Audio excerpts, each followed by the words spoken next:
यीशु की जन्म की कहानी। बहुत समय पहले नासरत नामक नगर में मरियम नाम की एक महिला रहती थी। वो एक मेहनती महिला थी जो हमेशा दूसरों के साथ अच्छी थी। वो यूसुफ नाम की एक व्यक्ति से शादी करने वाली थी जो दिल का बहुत अच्छा व्यक्ति था। एक दिन परमेश्वर का स्वर्गदूत जिब्राइल मरियम के पास आया।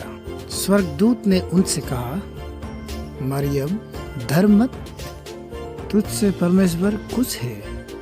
सुन, तू गर्भवती होंगे और एक पुत्र को जन्म देंगे और तू उसका नाम यीशु रखना। वो महान होगा और वो परम प्रधान का पुत्र कहलाएगा। परमेश्वर उसे उसका पिता दाऊद का सिंहासन प्रदान करेंगे। मरियम चिंतित थी कि शादी से पहले ये कैसे संभव थे, लेकिन स्वर्गदूत ने उसे आश्वासन दिया कि यह परमेश्वर का चमत्कार है। स्वर्गदूत ने उसे यह भी बताया कि तेरे ही कुनबे का एलिजाबेथ के गर्भ में भी बुढ़ापे में एक पुत्र है और उसके गर्भ का ये छठा महीना है कि लोग कहते थे कि वो बांझ है, किंतु परमेश्वर के लिए कुछ भी असंभव नहीं। यह सुनकर मरियम ने ईश्वर की इच्छा पर सहमति व्यक्त की। वो एलिशिबा में मिलने गई और 3 महीने बाद वापस लौटी।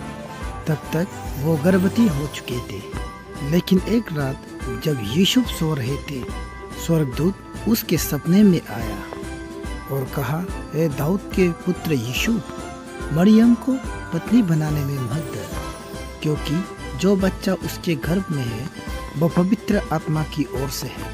वो एक पुत्र को जन्म देगा, तो वो उसका नाम यीशु रखना, क्योंकि वो अपने लोगों का पाप का उद्धार करेगा। यूसुफ ने वैसा ही किया जैसे परमेश्वर का स्वर्गदूत ने उसे आज्ञा दी थी। शादी के बाद यूसुफ नासरत नाम का एक शहर में रहता था। फिर एक दिन उन्हें रोमन सम्राट कैसर ऑगस्टस द्वारा आदेशन जनगणना के लिए पंजीकरण करवाने के लिए बेथलेहम शहर की यात्रा करनी पड़ी। नासरत और बेथलेहम दोनों देश अब इजराइल कहलाते हैं। जब यूसुफ और मरियम बेथलेहम गए तो उनके लिए ठहरने की कोई जगह नहीं थी, क्योंकि सराय पहले से ही भरे हुए थे। इसलिए उन्होंने एक गौशाले में रहने की फैसला किया, जहाँ जानवर रहते थे।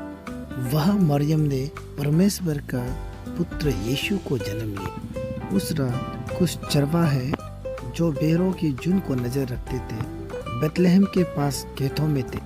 उसी समय एक प्रभु का स्वर्गदूत उनके सामने प्रकट हुआ और उनके चारों ओर प्रभु का तेज प्रकाशक हो उतरा। वे सहम गए। तब स्वर्गदूत ने उनसे कहा, डरो मत, मैं तुम्हारे लिए आनंद का समाचार लाया, जिससे सभी लोगों को महान आनंद होगा, ताकि आज दाऊद की नगर में तुम्हारे उद्धारकर्ता प्रभु यीशु का जन्म हुआ है। तुम्हें उसे पहचानने का चिन्ह होगा कि तुम एक बालक को कपड़ों में लिपटा झरनी में लेता पाओगे। फिर अचानक स्वर्गदूत का पूरा समूह यह कहते हुए दिखाई दिया, स्वर्ग में परमेश्वर की जय हो और धरती पर उन लोगों को शांति मिले जो उनसे प्रसन्न थे।